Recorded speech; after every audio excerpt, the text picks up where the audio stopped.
62 अमरीकी law makers ने president Biden को 23 अक्टूबर को एक खत लिखा है जिसमें मुतालबा किया गया है कि अमेरिका पाकिस्तानी हुकूमत से इंश्योर कराए कि वो अपने मुल्क में इंसानी हकूक की पामाली ना करे, और साथ ही साथ पहली बार पॉलिटिकल प्रिजनर्स का नाम लिया गया है जिसमें इमरान खान का नाम लेकर कहा गया है कि उनको फौरी तौर पर रिहा किया जाए। इस खत में पाकिस्तान में फरवरी में होने वाले आम इंतखाबात पर लगने वाले बेजाब्तियों के इल्जामात और इलेक्टोरल फ्रॉड की बात की गई है कि उनकी इन्वेस्टिगेशन के नतायज जो है वो सामने नहीं आए। अमेरिका की हुकूमत ने ऐसा क्या किया है कि वो पाकिस्तानी हुकूमत उनसे इंश्योर करा सके कि वो इंतखाबात में बेजाब्तियों का जवाब दे। साथ ही साथ इस खत में एक और जो अहम बात है वो ये है कि अमेरिकी हुकूमत से 6 सवालात पूछे गए हैं पाकिस्तान के हवाले से, जिसमें chief of army staff Asim Munir का नाम लेकर एक सवाल पूछा गया है। उस सवाल में ये पूछा गया है कि क्या अमेरिका पाकिस्तान की मिलिट्री, जिसके chief of army staff Asim Munir है, उनके साथ और इंटेलिजेंस ऑफिसर्स के साथ अपने ताल्लुकात मेंटेन रखती है, और अगर रखती है तो फिर इंसानी हकूक की तंजीमों के जो क्रेडिबल एक्यूजेशन है कि इन इदारों की जानिब से जो इंसानी हकूक की वायलेशंस हो रही हैं,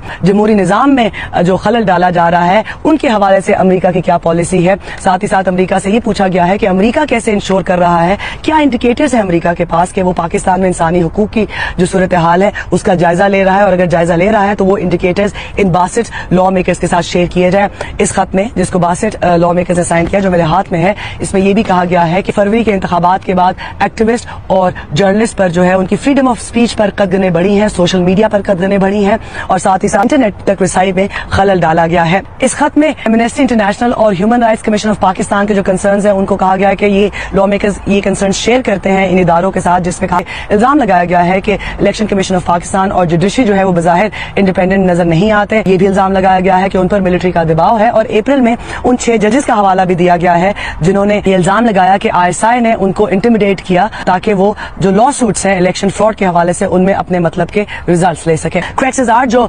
डेमोक्रेट लॉ मेकर हैं, उन्होंने जिम मैकगवर्नर और समर ली के साथ मिलकर ये खत लिखा है, और इसमें जो दीगर 59 कांग्रेस मेंबर्स हैं उनमें नुमाया नाम है इल्हान उमर के, रशीदा तलीब के, ब्रैड शर्मन के दस्तखत भी इस पर है। और ये भी आपको यहाँ पर बताते चलूं कि इससे पहले जो है फरवरी में भी इस तरह का एक खत लिखा गया था, क्रेग सेजार ने ही उसकी सरबराही भी की थी उस मूवमेंट की, और उसमें भी इंतखाबात में बेजाब्तियों के हवाले से इन्वेस्टिगेशन की बात हुई थी, और साथ ही साथ अमेरिका से ये मुतालबा किया गया था कि वो पाकिस्तान में डेमोक्रेटिक इंस्टीट्यूशंस को मजबूत करने के अमल को यकीनी बनाए। सेक्रेटरी ऑफ स्टेट ब्लिंकन को लिखा गया था, और फिर जुलाई में एक रेजोल्यूशन भी पास कराई गई थी जिसमें यही मुतालबा किया गया था अमेरिकी हुकूमत से कि वो पाकिस्तान में डेमोक्रेसी के फरोग को यकीनी बनाए।